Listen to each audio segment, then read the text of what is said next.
Good morning, East Hartford. Last Sunday, we lit the first candle of Advent, the candle of hope. Today, we light the second candle, the candle of peace.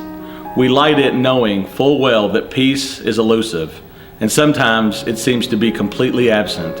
Yet in this Advent, we trust that God is never absent from us. Advent is marked by a spirit of expectation, of anticipation, of preparation, of longing.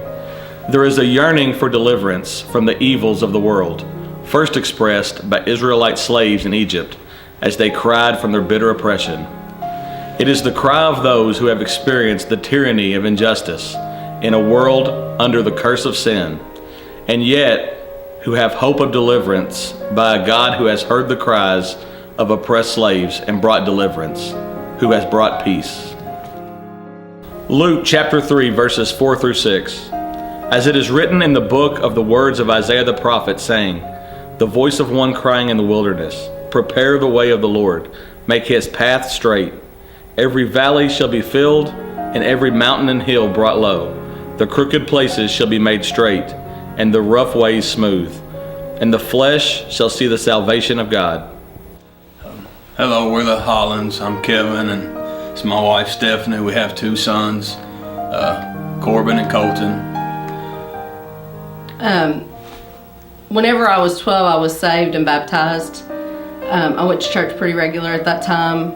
A couple years later, I kind of drifted away from the church after some conflict in the church. Never really got back into it for quite some time.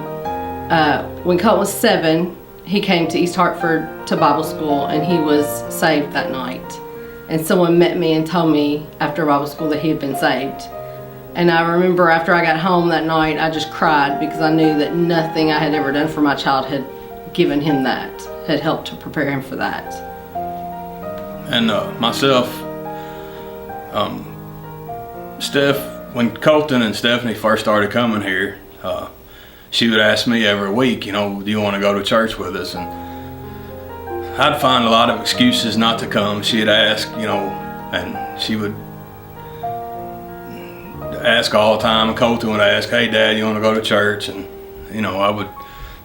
I would find a reason not to go. And then I started reading the Bible, and I would come to church on occasion.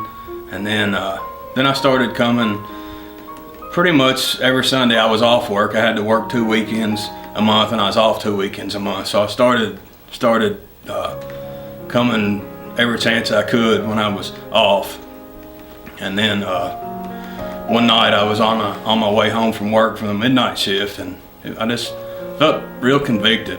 And so I just pulled off side of the road, and I sat and prayed, and I asked God to forgive me for all my sins, and I asked Him to come into my life and help me to be a better person, a better husband, a better father to my children. And I find peace when I'm in God's Word, reading God's Word, and I find peace knowing that both of our sons have been saved and chose Christ, to follow Christ, and they've both been baptized. And I find peace in just knowing that no matter what happens on this earth, that our whole family will be together again one day in heaven.